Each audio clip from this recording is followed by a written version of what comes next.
আসসালামু আলাইকুম বন্ধুরা, আপনারা কেমন আছেন? আমি আলহামদুলিল্লাহ। আমি আজকে রুই মাছ ভুনা করব। তেলের উপর হালকা একটু ভাজি করে নিচ্ছি। আজকে আমার অনেক রান্না করতে হবে, আমার গেস্ট আছে।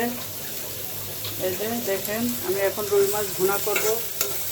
সবজি পাক করব বেশি করে, মাছ অল্প অল্প করে করব। আইটেম একটু বেশি হবে। পেঁয়াজটা একটু ভুনা হোক। অল্প একটু পানি দিয়ে দিলাম। পানি দিয়ে আমি ঢাকনা দিয়ে দিব। আমি এখন একটু কাঁচা ঝাল দিয়ে দিলাম। এরপর আমি ধনে পাতা দিব। ধনে পাতা দিয়ে দিলাম, একটু পরে উঠাবো।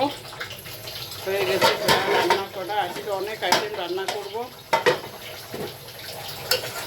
আমার সাথে থাকেন আপনারা, আমি একটা একটা করে দেখাচ্ছি।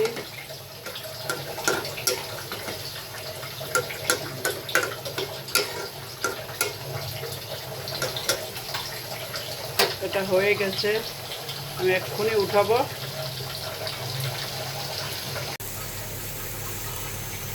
এবার আমি পাতারি মাছ পাক করব। দেখেন, মরিচ দিলাম, হলুদ দিলাম, একটু নাড়াচাড়া করে নিয়ে পানি দিয়ে দিচ্ছি। এবার লবণ দিব আমি। এইবার লবণ দিব। এবার আমি মাছটা দিয়ে দেব, পাতারি মাছ। আজকে আমার গেস্ট আছে, এজন্য আমি একটু বেশি বেশি রান্না করতেছি। দুজন গেস্ট আসবে, তাদের জন্য আমি আজকে রান্না করতেছি। গেস্ট আমার আপনজন, আমার ননদ, জামাই এবং ভাগনা, তারা আসবে। এজন্য আমি রান্না করতেছি একটু বেশি বেশি, কারণ ওনারা তো সবসময় আসে না। আমার কোরাল মাছ রান্নাও প্রায় শেষ। আমি একটু ধনিয়া পাতা দিয়ে দিলাম আর কাঁচা ঝাল দিয়ে দিলাম। তো আমরা সব তরকারিতে ধনিয়া পাতা, কাঁচা ঝাল, এগুলো ধনিয়া পাতাটা বেশি ইউজ করি। আর ফাঁকি জিরাটা দিলে কি হয়, ফাঁকি জিরাটা দিলে একটু ঘ্রাণ আসে। পাতারি মাছটা রান্না করা শেষ, আমি এখন উঠাবো। বন্ধুরা, এবার আমি মুরগি পাক করতেছি। দেশি মুরগি আলু দিয়ে ঝোল করব। দুইটা আইটেম পাক করলাম, এই 3 নাম্বার আইটেম ঝোল করব দেশি মুরগি।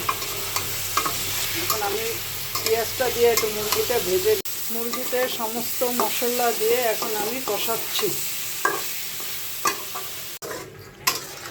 মুরগিটা আমি পানি দিয়ে দিলাম। এতক্ষণ মুরগিটা কষাইছি, সেদ্ধ হয়ে গেছে প্রায়। ঝোল রান্না করব, যার জন্য একটু পানি দিলাম।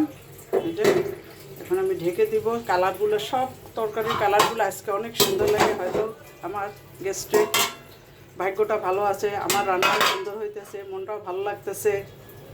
ঢেকে দিলাম। এখন আমি চাল কুমড়োটা দিয়ে দিলাম। চাল কুমড়োটা সুন্দর করে ঘোটাঘুটি করে এখন কষাবো, তারপরে পানি দিব। চাল কুমড়োটা রান্না হোক।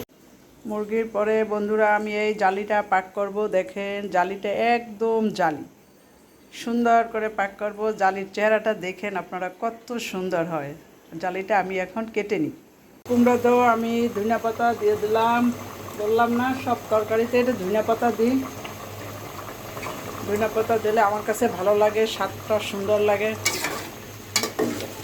কিছু সময় থাকুক এরকম, তারপরে উঠাবো। বন্ধুরা, এবার আমি কাঁচকলা বসাবো। মশলাটা সুন্দর করে আমি ভুনে নিছি। এখন আমি কাঁচকলাটা দিয়ে দিলাম।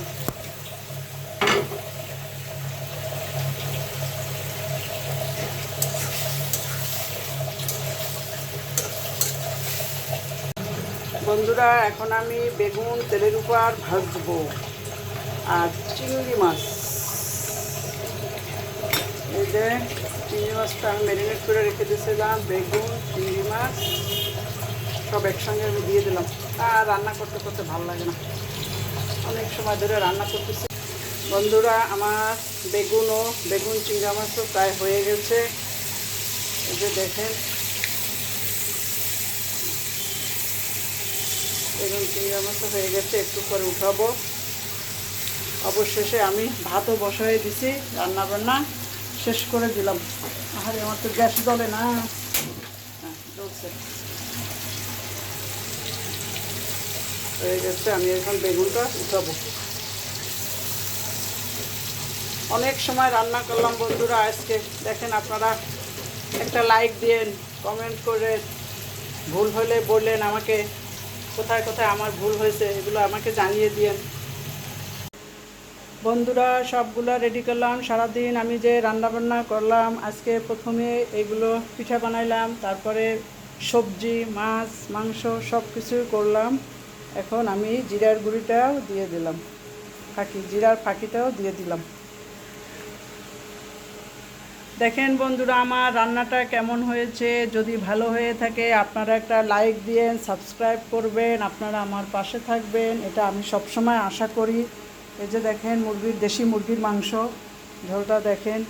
আজকে আমার ননদ জামাই আসবে, ননাস, বড় ননদের জামাই, যার জন্য আমি এই ছোটোখাটো আয়োজন করলাম। উনি আবার সবজি খেতে পছন্দ করে, এজন্য বেশি সবজির আয়োজন। আরও সবজি রান্না করতে বলছিল আমার হাজব্যান্ড, কিন্তু আমি আর পারিনি, ক্লান্ত হয়ে গেছে আজকে রান্না করতে করতে।